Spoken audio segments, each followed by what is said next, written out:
Assalamualaikum warahmatullahi wabarakatuh. Saya Jamiatul Khairina dari Universitas Nahdlatul Ulama Sunan Giri Bojonegoro, Prodi Statistika dan Sains Data semester 3. Di sini saya akan memaparkan hasil UAS eksplorasi data yang berjudul Analisis Pengaruh Kemiskinan dan Pendapatan Per Kapita terhadap IPM di Provinsi Jawa Timur secara eksplorasi dan visualisasi. Jawa Timur adalah sebuah provinsi di bagian timur Pulau Jawa, Indonesia dengan luas 47.800 km persegi dengan jumlah penduduk 40.994.515 jiwa dan kepadatan 858 jiwa per kilometer persegi. Di sini saya mengambil rumusan masalah tentang bagaimana pengaruh kemiskinan dan pendapatan per kapita terhadap indeks pembangunan manusia di Provinsi Jawa Timur. Tujuan dari penelitian ini adalah untuk mengetahui pengaruh kemiskinan dan pertumbuhan ekonomi terhadap indeks pembangunan manusia di Provinsi Jawa Timur. Hipotesis: diduga kemiskinan dan pendapatan per kapita berpengaruh terhadap indeks pembangunan manusia. Metode penelitian. Jenis data yang digunakan dalam penelitian ini adalah data cross-section, yaitu data yang dikumpulkan pada suatu titik waktu. Sumber data yang digunakan adalah data sekunder. Data yang dipilih adalah data kemiskinan, pendapatan per kapita, dan juga indeks pembangunan manusia di Provinsi Jawa Timur. Metode analisis data. Analisis yang digunakan dalam penelitian ini adalah metode kuantitatif. Analisis kuantitatif biasanya digunakan untuk mengetahui pengaruh kemiskinan dan pendapatan per kapita terhadap indeks pembangunan manusia di Provinsi Jatim. Untuk menganalisa pengaruh terhadap analisa data ini dilakukan dengan menggunakan model regresi linier berganda dan dengan menggunakan fasilitas program SPSS versi 25. Dalam model atau persamaan tersebut, pengaruh kemiskinan dan pendapatan per kapita terhadap IPM dapat digambarkan dalam suatu bentuk fungsi, yaitu Y sama dengan F dikalikan dengan X1, X2. Variabel penelitian yang saya ambil, variabel Y-nya indeks pembangunan manusia, X1-nya pendapatan per kapita, dan juga X2-nya persentase penduduk miskin. Kerangka pemikirannya dapat dilihat dari gambar di samping. Selanjutnya, analisis dan pembahasan. Analisis yang pertama yaitu tentang pengaruh kemiskinan terhadap IPM. Dari scatter plot di atas dapat dilihat bahwa hubungan antara dua variabel sangat kuat secara positif, dikarenakan pola scatter plot menuju ke arah linier ke atas, yaitu hubungan yang terjadi searah, sehingga ada hubungan antara indeks pembangunan manusia dengan persentase penduduk miskin. Selanjutnya, pengaruh pendapatan per kapita terhadap IPM. Dari scatter plot di atas dapat dilihat bahwa hubungan antara dua variabel sangat kuat secara negatif, dikarenakan pola scatter plot linier ke bawah.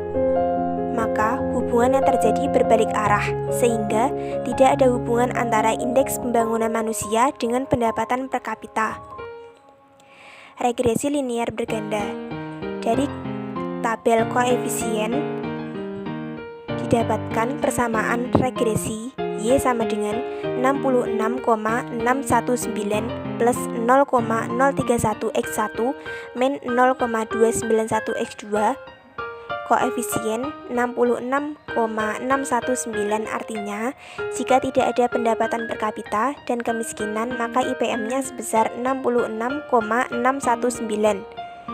Dan koefisien 0,031 X1 artinya setiap penambahan 1 pendapatan per kapita dan persentase kemiskinan maka IPM akan meningkat sebesar 0,031 dan juga sebaliknya. Apabila pendapatan per kapita dan persentase kemiskinan turun 1, maka diprediksi IPM akan mengalami penurunan. Begitu pula dengan nilai koefisien min 0,291 X2. Selanjutnya, dari tabel ANOVA didapatkan nilai p-value sama dengan 0, seperti yang saya sudah lingkari dengan lingkaran merah, maka H0-nya ditolak, artinya variabel persentase penduduk miskin dan pendapatan per kapita berpengaruh terhadap IPM.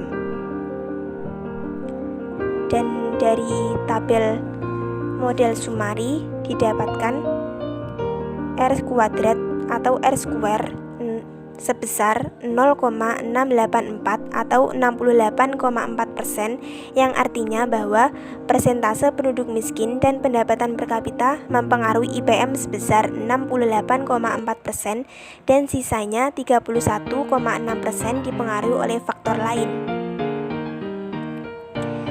Dari analisis secara eksplorasi dan visualisasi, saya dapatkan tabel pie chart. Dari tabel pie chart, jumlah indeks pembangunan manusia sebanyak 2.626, jumlah pendapatan per kapita sebanyak 746, dan jumlah penduduk miskin sebanyak 10.099 jiwa. Sedangkan dari grafik area chart dapat ditarik kesimpulan bahwa pendapatan per kapita naik secara eksponensial sejalan dengan IPM yang semakin tinggi, sedangkan persentase kemiskinan turun secara perlahan.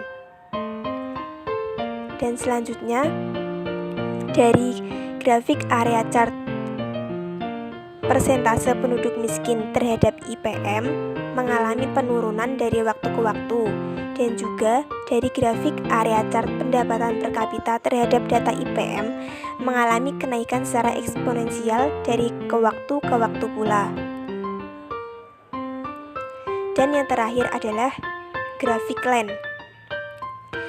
Grafik LAN pendapatan per kapita terhadap data IPM mengalami kenaikan secara eksponensial, sedangkan grafik untuk persentase penduduk miskin terhadap data IPM tidak mengalami kenaikan dan tetap konstan. Sehingga berdasarkan hasil penelitian mengenai pengaruh kemiskinan dan pendapatan per kapita terhadap indeks pembangunan manusia, dapat ditarik kesimpulan kemiskinan berpengaruh dan signifikan terhadap indeks pembangunan manusia di Provinsi Jawa Timur.